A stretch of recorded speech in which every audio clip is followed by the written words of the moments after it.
7 levels of 80s pop bands explained. Level 1. Trash. The bottom of the barrel.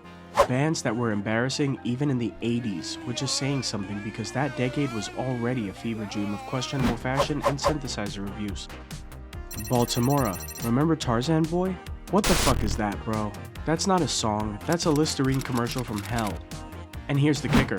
Baltimora wasn't even a real band. It was just one Italian guy named Maurizio Bassi lip-syncing to session musicians. The whole thing was a fraud, and it still sucked. Milli Vanilli. They didn't sing a single note. When their backing track skipped during a live performance, it exposed the whole con. That's not just trash, that's a crime against music. Modern Talking. German Eurotrash duo that made the same song 47 times. You're My Heart, You're My Soul sounds like a robot having a midlife crisis. Pure synthetic garbage. Level 1 bands have no artistic vision, no cultural impact, and no redeemable qualities. Nobody is genuinely bumping this shit unless they're being ironic. Before we continue, if you're enjoying this, hit subscribe. More tier lists, more hot takes, more arguments in the comments. Let's go. Level 2. Bad. Unlike Level 1, these bands had actual commercial success. They even had fans. But looking back, yeah, it's rough. A Flock of Seagulls is the poster child. R.E.M, So Far Away, is mostly famous because of that ridiculous haircut. The actual song sounds like someone recorded it inside of a microwave. And I ran so far away. Yeah, and so did your entire fanbase after that first album. Kaja Gugu had Too Shy for like 6 months. Once the new wave trend died, so did they. Irrelevant. Bananarama gave us Venus, which was catchy but also a cover. They weren't a band, they were a marketing strategy. Level 2 bands lack staying power. They rode trends but had no substance. When the 80s ended, they disappeared. Level 3. Mid. Real mid. These are the 80s bands that were everywhere but also nowhere. Corporate pop perfection. Huey Lewis and the News is the prime example. I want a new drug, one that won't make me sick. Very deep, Huey. This is music for guys who think the power of love is a bold artistic statement. It's not. Huey Lewis and the News made competent, professional, soulless pop rock. Reliable. Boring. Gets you from point A to point B without making you feel anything. Starship built this city on rock and roll apparently. We Built This City is consistently voted one of the worst songs of all time. It's aggressively mid. It's trying so hard to be an anthem that it becomes a parody of itself. Level 3 bands dominated radio and MTV because they were safe. They didn't challenge anyone. They didn't innovate. Level 4. Okay. Now we're getting into bands people actually defend. Some might even be your favorites, but they're elevated mid.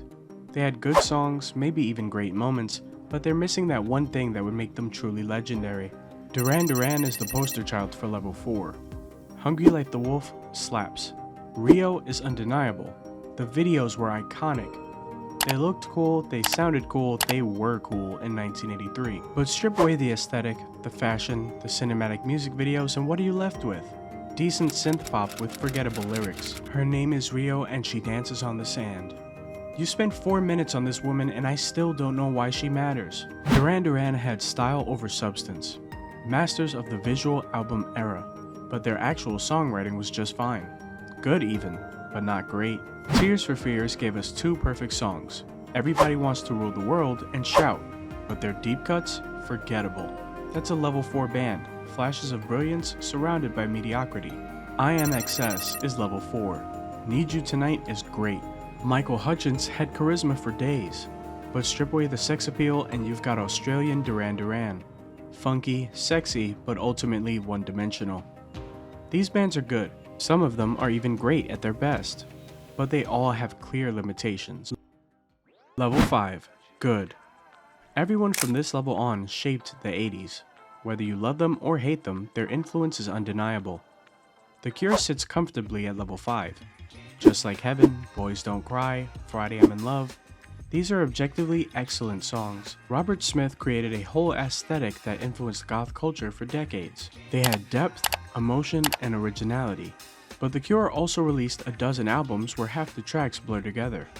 They're great, but they're also kind of samey. New Order is here too. Blue Monday is the best-selling 12-inch single of all time. a genuine masterpiece of electronic music that brought post-punk into the clubs. Pet Shop Boys brought intelligence and irony to synth-pop. West End Girls is perfect. It's a Sin is perfect, but they're also kind of cold, detached. You respect them more than you love them. Depeche Mode early to mid-80s belongs here. Just can't get enough, People Are People, Everything Counts, all bangers, but they hadn't yet become the dark, industrial gods they'd later become. Simple Minds gave us Don't You Forget About Me, one of the defining songs of the decade. But without The Breakfast Club, nobody remembers Simple Minds. Level 5 bands are legitimately talented, strong discographies. They influenced other artists, but they're just missing that one element that would push them higher. Level 6. Great. Now we're talking about bands that didn't just exist in the 80s, they defined the 80s. Talking Heads is the perfect level 6 band. Once in a Lifetime, Burning Down the House, This Must Be the Place, every single one is a masterpiece. David Byrne was making art rock that was simultaneously weird and accessible. And you may ask yourself, well, how did I get here? That's not just a hook, that's an existential crisis set to a Tina Weymouth bass line that will lodge itself in your brain forever. Depeche Mode, late 80s era, firmly plants themselves at level 6. Enjoy the Silence, Person of Jesus, Strange Love, they evolved from synth-pop darlings into dark electronic pioneers. They had depth, atmosphere, and emotion that most 80s bands couldn't even attempt. R.E.M. created alternative rock as we know it. The One I Love, It's the End of the World as We Know It, Radio Free Europe. Michael Stipe was mumbling lyrics that didn't make sense, and somehow it was profound. They inspired literally every indie band that came after. The Smiths are level 6 too. Morrissey is an insufferable dickhead now, but in the 80s, There Is a Light That Never Goes Out, How Soon Is Now, This Charming Man. Johnny Marr's guitar work combined with Morrissey's melodramatic lyrics created something completely unique. Nobody sounded like them. Level 6 bands have no weaknesses, deep discographies, critical acclaim, influence that spans generations. Level 7. GOAT. GOAT 80s bands are untouchable. They're not just great, they're cultural institutions. They defined what the 80s sounded like, looked like, and felt like. The Police. Every Breath You Take, Roxanne, Message in a Bottle, Sting, Andy Summers, and Stuart Copeland created a perfect fusion of rock, reggae, and new wave. They weren't just popular, they were everywhere. And the songwriting, impeccable. Every Breath You Take is disguised as a love song, but it's actually about obsessive stalking. That's genius. U2. Say what you want about Bono now, but With or Without You, Where the Streets Have No Name, I Still Haven't Found What I'm Looking For, The Joshua Tree is one of the greatest albums ever made. U2 took post-punk and stadium rock and created something anthemic and spiritual. They became the biggest band in the world and earned it. Queen. Their 80s era gave us Under Pressure, Radio Gaga, I Wanna Break Free, and they performed at Live Aid, which is considered the greatest live performance of all time. Freddie Mercury commanded 72,000 people at Wembley Stadium with pure charisma. That's GOAT behavior. Guns N' Roses. Sweet Child of Mine, Welcome to the Jungle, Paradise City, Appetite for Destruction is one of the most perfect rock albums ever recorded. They brought danger back to rock and roll when it was getting too polished. Axl's voice, Slash's guitar, nobody sounded like them. They saved rock. Bon Jovi. Living on a Prayer, You Give Love a Bad Name, Wanted Dead or Alive. Slippery When Wet sold 28 million copies and made arena rock anthems that entire stadiums could sing along to. They perfected the formula. Every rock band that came after them tried to capture what Bon Jovi had. Def Leppard. Hysteria. That's it. That album is fucking perfect. Pour Some Sugar on Me, Love Bites, Hysteria, Armageddon It. They created the most polished, massive sounding rock production of the entire decade. After drummer Rick Allen lost his arm and came back to record one of the best albums ever, that's legendary. Eurythmics. Annie Lennox and Dave Stewart created synth-pop perfection. Sweet Dreams Are Made of This is one of the most iconic songs of the decade.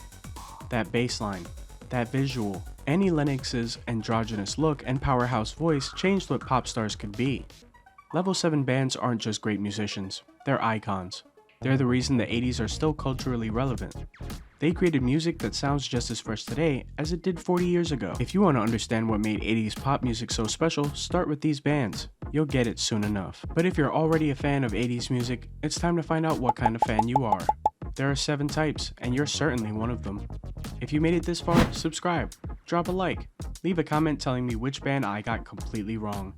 More tier lists coming soon. Hit that button. I'll see you in the next one.